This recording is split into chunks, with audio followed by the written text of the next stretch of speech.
Perhaps the most controversial and very beloved game of 2024 was Stellar Blade, a game that was an action combat masterpiece with multi-phase boss fights and crazy special moves and honestly, some really cool character design and especially some really cool monster design. Now, personally, even despite all the noise and backlash and people talking about how it's the downfall of gaming, I beat this game multiple times last year on PlayStation 5 and absolutely loved it. But I did tell myself I am not going to double dip. I played it so much on PlayStation 5, I am not getting it on PC. So anyways, today I bought it on PC because I was curious, how does it run on Steam and how does it run on the Steam Deck? For people that have been subscribed for a bit, y'all know that I've been very obsessed with the Steam Deck ever since I got mine about 2 years ago. I just think that this system, being able to play full crazy AAA stuff on a handheld, to me still completely blows my mind. But let's talk about how this runs, how good is it on PC, and also, my tiny gripe that I really don't see getting fixed. Hi, hope you're having a great day, and if you could, please give this video a like and subscribe if you haven't already. Now, this is all PC gameplay. Everything in this video, obviously, is PC gameplay. I'm going to specifically show you the Steam Deck combat and stuff towards the end, and you'll tell it's separate gameplay at the time. But just in general, the optimization on this game is absolutely insane. Like, I don't have the most top-of-the-line $10,000 PC. This isn't like 6 Titan graphic cards all tethered together with a bungee cord. This is a normal mid-range PC. I have an Intel i7, I've got an NVIDIA GeForce RTX 2080 Super, and 32 gigs of RAM. So basically, I'm able to make videos, obviously, and I'm able to play stuff decently, but I have to say that the optimization of this game is insane. I've had no frame stutters, I've had zero lag, I've had quick load times, and more than that, from all my gameplay so far, it seems like it's running at about 2K and 2K resolution and about 100 FPS with no frame drops. Now, some people say, do you really need to play stuff above 60 FPS? It's already 60 FPS on PlayStation 5. Do you really need that?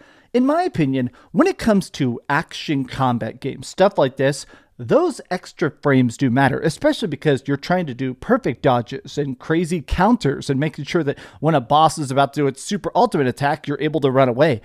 I gotta say, honestly, this game looks insane. Like, beyond just resolution, it does seem like every single asset, every single background texture, every single facial thing, the quality of the assets themselves looks insane. This is only 60 gigs, and it looks like, honestly, it looks like a game that would take hundreds of gigs of hard drive space. It looks that good. But I do want to say that something that did kind of strike me about this that I was really kind of impressed by is that this is a new patch. I actually did not realize this, but today, they released a new patch that's free on PlayStation 5, but of course, as part of this as well, it has 25 new costumes. It's got a new boss fight. It's got this Crimson Wings costume. It's like this cool, I don't know even know how to describe it, but it's a super badass red dress.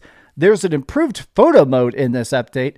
And now you can do stuff like selecting the language. Now, this is just day one on PC. It's also on PlayStation 5. You can now play through the game in any language we want, not just menu language, but you can actually change the dialogue to be in Japanese or Korean or English or whatever you want. And to me, this is just an interesting change. I've always heard that Japanese voice acting is surprisingly good. Now that I've played through it, yes, I know this is a Korean company. It's not going to play it in the original Japanese. This was translated into Japanese and English, but the Japanese voice acting seems to be incredibly good. It's just kind of cool because after doing 2 playthroughs in English, I like hearing the other cast.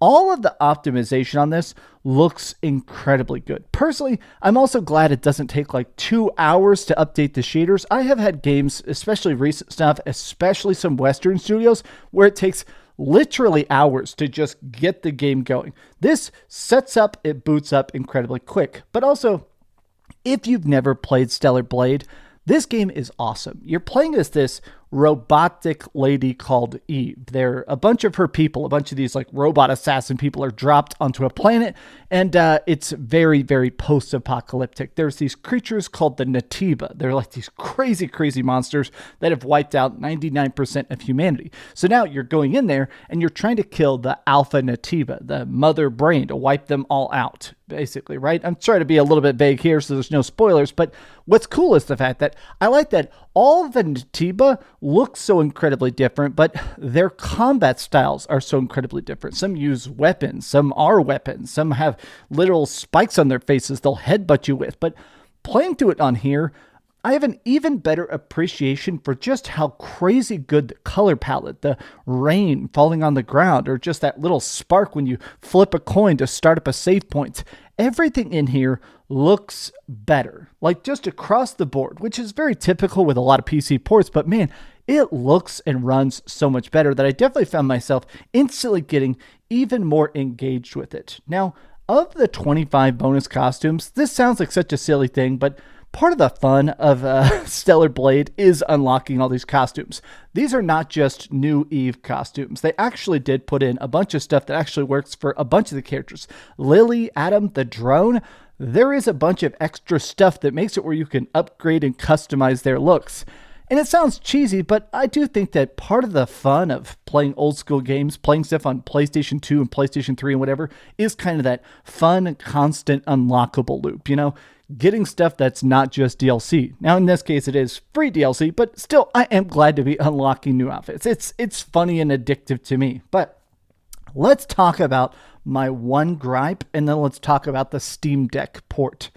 My one gripe is that they released two big expansions for this. The Nier Automata crossover expansion, which honestly looks very cool, and the Goddess of Victory Nike. I don't know how it's pronounced. Nike. These are both looking things that I saw the trailers for them. That DLC looks awesome. It looks extremely, extremely, extremely awesome. Now, each of those are $10 each if you're buying on a PlayStation 5. I thought from the trailer that that was included in the Steam version. It's not. And to me, this does kind of suck. Anytime you repackage and re-release something on a different platform and don't just include the DLC, to me, that always looks weird. I don't know. The fact that there's day one DLC, I don't know. That to me, I feel like they should have included one of them or the other one of them or something, right? I don't know. Some extra thing that makes it attractive. I mean, this game currently has like 185,000 concurrent players on Steam. So clearly, it was not needed to have that extra package. But for me, as a person going through it again, I did want to see that extra DLC. And it does kind of make me wish that maybe I should have bought that DLC on PS5 or something instead of getting this. That's kind of my train of thought, is I wanted to see that new combat. I wanted to see those new bosses, that new stuff. And the fact that I had to pay for it on top of the $60 game does to me kind of suck. But let's talk about the Steam Deck. Now, Steam Deck, this is a system that I feel like is crazy because the specs of it are good, but they're not insane. This thing's trying to be basically as portable as possible for the power of it. And honestly, when I was playing it, I played about 30 minutes of it on the Steam Deck just to try and test out the asset quality. It's definitely a blurrier thing. Like just in general, it's definitely blurrier than the PC port, obviously, right? But I'm actually impressed by how good it runs. It still runs extremely smooth and it still looks extremely good. The only time I saw any frame drops at all was when I was going into when you're walking into a new area, usually Eve will talk to Adam on the phone and stuff like that. And when she does it, that's obviously them hiding a load screen. When they're trying to hide a load screen on the PC version or the PS5 version, it stays smooth. Here, it definitely has some major, major frame drops. It's only like for literally 1 full second, but it does look weird when you're watching a cutscene and it goes and then it picks back up again.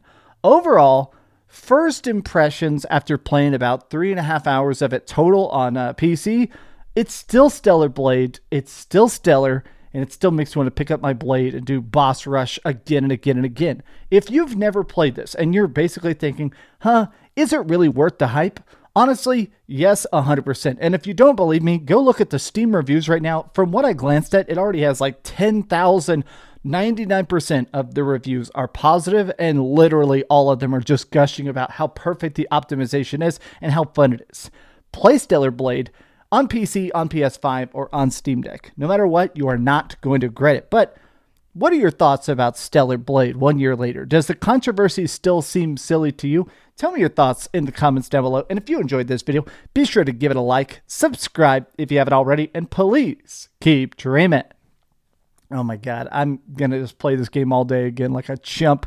I wasn't going to buy this, but they're giving refunds for Mind's Eye. I bought Mind's Eye to do a review, and PlayStation is actually doing refunds. So I'm doing this video with the Mind's Eye money. Thanks so much for watching that video. If you want to see something else, you can always click this link to see what I put up last, or, subscribe and see what's coming up next. Also, I promise that whatever I do, it'll try not to suck.